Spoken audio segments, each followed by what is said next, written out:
Hi, my name's Donald Boyd. I'm the head of growth here at Azets. And this next section is very much a bit more specific.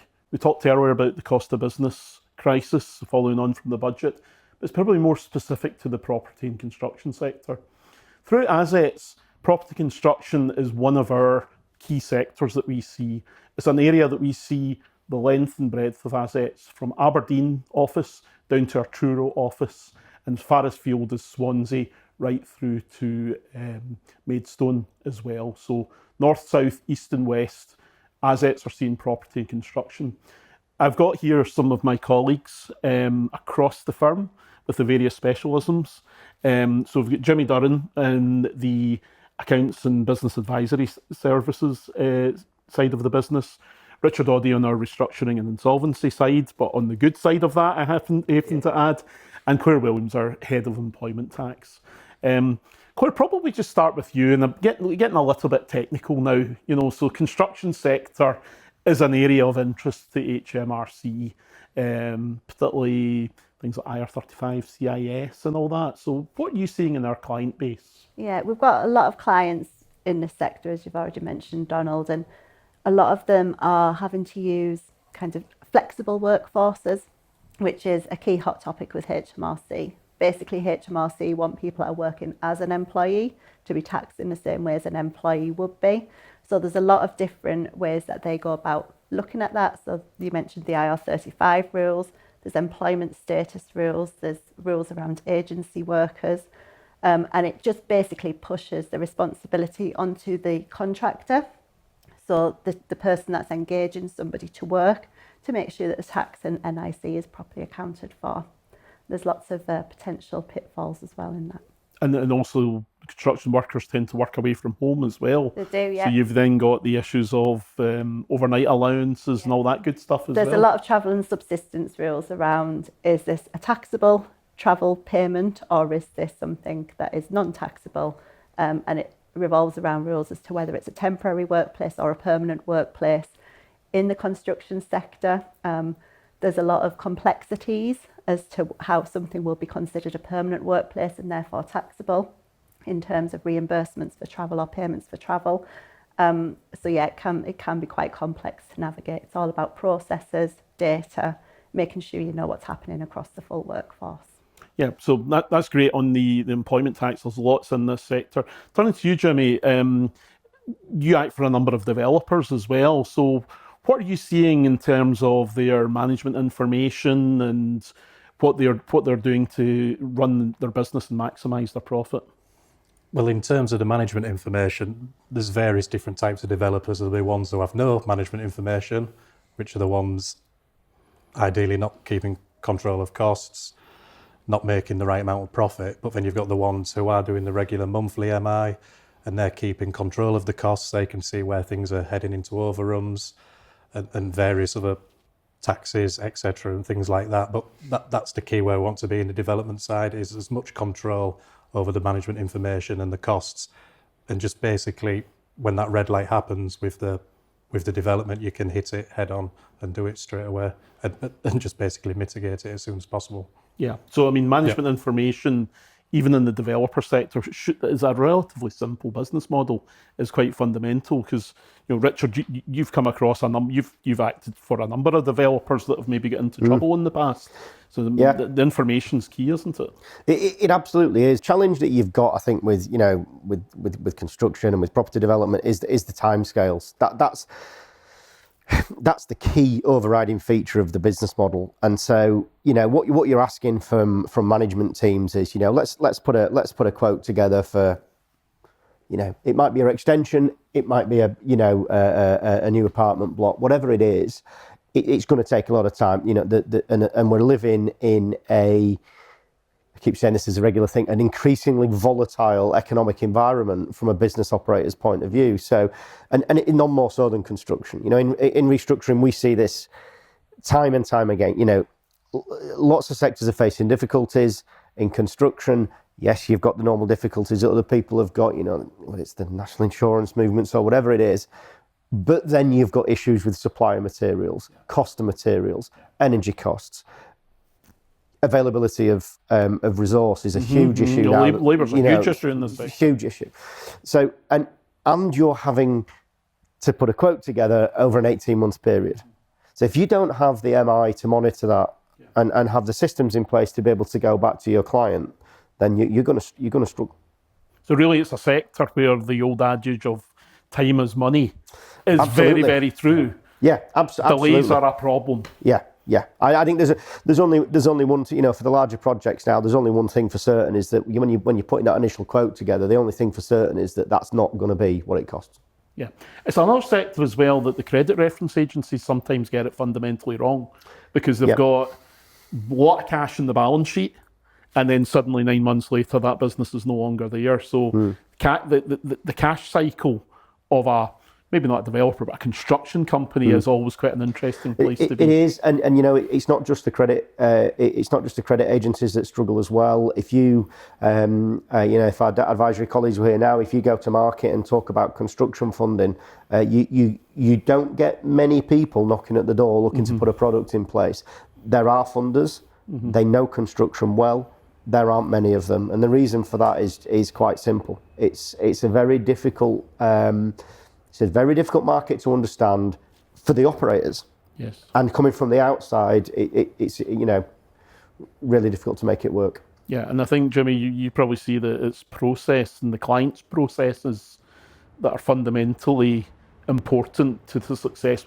It's important in any business, but very much so. So you've got your surveying right, your valuations, your CVR. That you see that very much in the client base, the successful ones. It's having a good pool around you, and you find a lot with the construction development, whatever you want to call it, sector. They have their go-to people who can rely on, and that's the key in the sector. But pulling that all together with good systems and controls, fundamental, a good accounting package software, CRM system, so all these things can go out at the right time, quotations, etc., can all go out at the right time. Yeah, that's interesting. If I turn back to the labour issue that you were talking about, Claire, I mean, it's an area where the flexibility in the workforce, and it's a very mobile workforce as well. So the NIC is kicking in for a lot of our clients, but obviously a lot of construction's run in subcontract labour as well. What's the fine line between the subcontract and the employed? It's quite complex, Donald, as you would expect. It does it very much depends on the nature of the engagement with an individual. So Jimmy mentioned just there about having resource that you rely on. If you're working with somebody for a one-off project on one occasion, it's likely that they could be subcontract labour. However, if that same person is on your database and you're using them again and again and again, at some point, they're probably going to be considered employed for tax purposes. So every time you take on a new engagement, you really need to be assessing whether that worker should be considered as an employee for tax purposes or whether they can genuinely be treated as self-employed. The factors include whether there's a requirement for you to offer them work, how often they work, how financially interdependent you are. There's all kinds of factors, if I'm honest with you, but it's complicated, is what you're saying. And you have to look on a case-by-case basis. Yeah, so it's not one size sort of fits all. I wish I could say it was, but it's not. Yeah. So taking a tax matter, Richard, that you might have seen, so whilst you and I are not tax experts, but it does impact us all the time. So the reverse charging VAT, you and I are old enough to have seen the construction companies that have not paid their VAT bill for 4 quarters and things like that. That's a thing of the past. Have you found that's been a benefit, in terms of once that's washed through the supply chain? Yeah, absolutely, it can be. I think because we're not seeing businesses with significant aged VAT liabilities in this sector anymore. No, we're not. There's still ways and means of managing cash pressure. There's still ways and means of of distributing that pressure amongst the sort of stakeholders of the group. So hasn't disappeared completely, but certainly those steps they've made a big difference to the way that some people operate. And then the warning signs that you find on a typical construction subcontract business as well. What do you see on the balance sheet? That is giving you a red flag? The resource balance is always difficult. for a lot of the subcontractors. So, people talk about pipeline of work. It's really important to understand the quality of that pipeline, how much of it's properly locked in. I think that the points that Claire's just raised there about, it seems to be technical aspects about how we treat employees, but actually it's really important at a commercial level, because the availability of resource now it's so scarce, and we've got a without getting political, we've had a change of government which is very much focused on house building around where's the skills civil building. From? Where's the skills? Where's the resource? Beyond their control to some extent, we've just lost a lot of the skill set in this country. For a number of reasons. Young people don't want to go into construction anymore. That's a huge issue, trying to get young people out of college into construction. We've also lost a lot of the skill set through implications of Brexit, that sort of thing. So that is, if you're a subcontractor now, and you've got people that we weren't traditionally employing a large part of our team, but I need to use these guys on a regular basis, because they can't just come and go. We can't just get builders whenever we feel like it. We need to keep them on the books. So it's a really tough balance. Yeah, because it's a difficult sector to predict. It is very cyclical as well.